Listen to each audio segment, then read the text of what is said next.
which at that level, the Freemason secret society is in a different universe to the part where the vast majority of Freemasons exist right down here. Compartmentalization, this is how it works.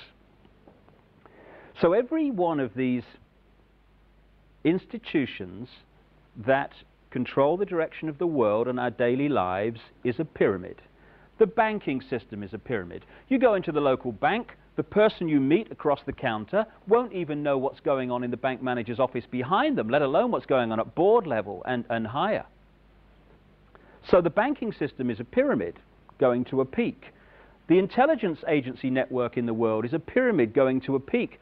The multinational company network is a pyramid. So is the global media, and so on. And there is a global pyramid within which all these work, in which the peaks of all these individual pyramids, banking, business, media, etc., fuse into one peak.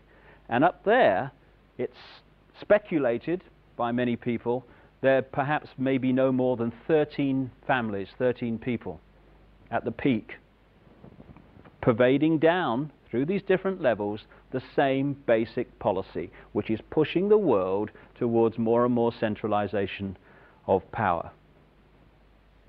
There is this like cozy little myth that is perpetuated between politicians and the media. Politicians walk the world stage as if they are the final arbiters of power in the world.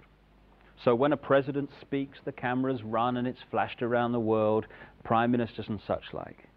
The media report the world as if presidents and prime ministers are the final arbiters and decision makers in the world, which means that the people above the level of presidents and prime ministers that really make the decisions, they're never looked at or exposed by the mainstream media because they're not accepted to exist.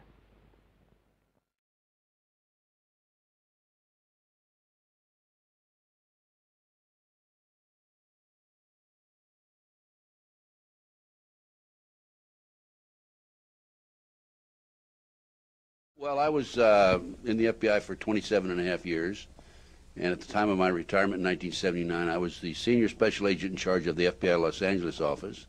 I developed information personally about just extensive corruption in the government, not only at the federal level, but all the way down to the city and state level across this country.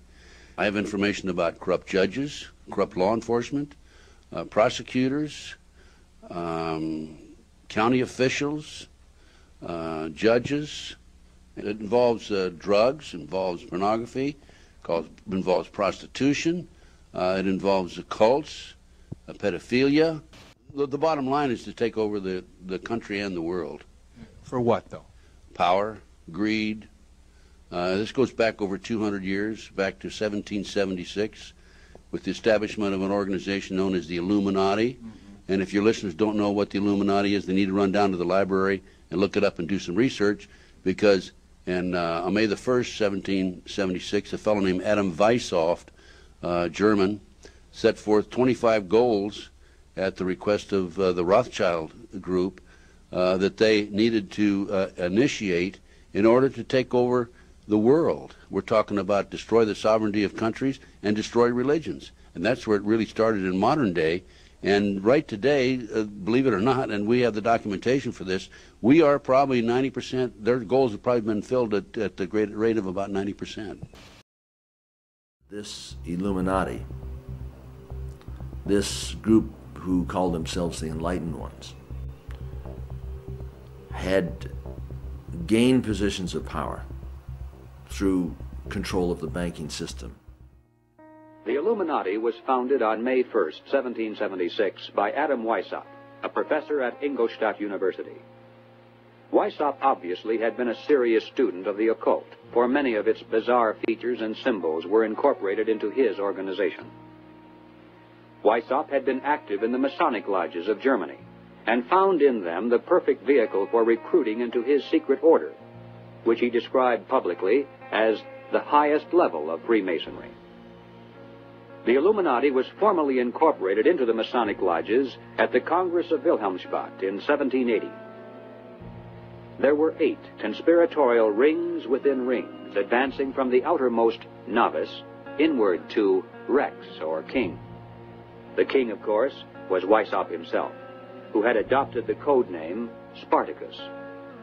Those in the outer rings were told that the grand purpose of the order was to make of the human race, without any distinction of nation, condition, or profession, one good and happy family.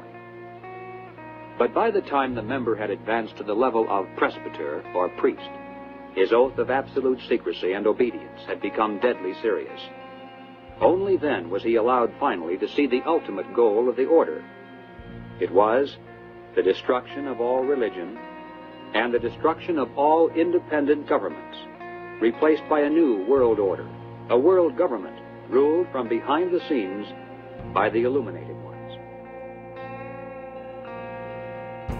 We have before us the opportunity to forge for ourselves and for future generations a new world order, a world where the rule of law, not the law of the jungle, governs the conduct of nations.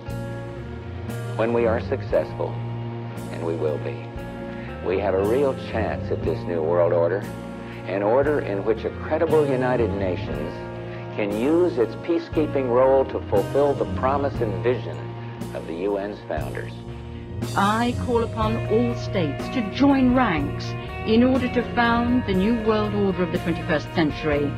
And people talked then, in 1990, of a new world order. What they actually meant then was a new political order. And the question for us is how we meet and master all these challenges to ensure that Britain enhances its competitiveness in the process and realizes what I believe is our destiny of success in this new world order. So, in conclusion, ladies and gentlemen, a new world is emerging. It is a new world order with significantly different and radically new challenges for the future. On the back of the dollar bill, you see the symbol on the left-hand side of the bill, which is Annuit Coeptus, which means our enterprise is now a success, or our enterprise is crowned with success. Annuit Coeptus. So you say, fine, so you have an enterprise and is now crowned with success. What enterprise are you talking about? Novas ordo seclorum. Novas is novus, meaning new. Ordo is order, and seclorum is where we get the word secular, meaning the world. So it's new order of the world, the new world order. George Bush's new world order is now a success. Bill, you've heard an awful lot of dramatic speeches and seen dramatic moments in times of great gravity for the nation. How would you assess this evening? This was a stirring address, in my view, shorter than his father's speech when he announced the New World Order, shorter than his father's speech when he announced the New World Order.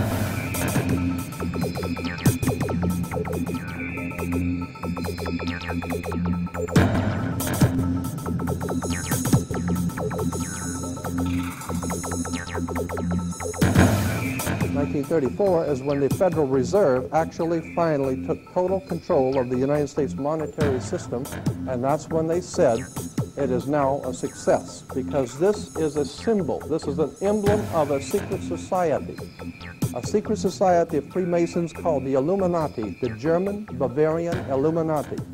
They were a secret society founded in the south of Germany. They were called the Illuminati, the illuminated ones, the enlightened ones. 1776 was when this secret society actually formed itself into a secret society and put itself into operation. They were the basis for what we call today in our country the Bavarian Illuminati was the basis for what we call today the Colombian faction. The Colombian faction of the Illuminati came here right after this government was formed, and that's where we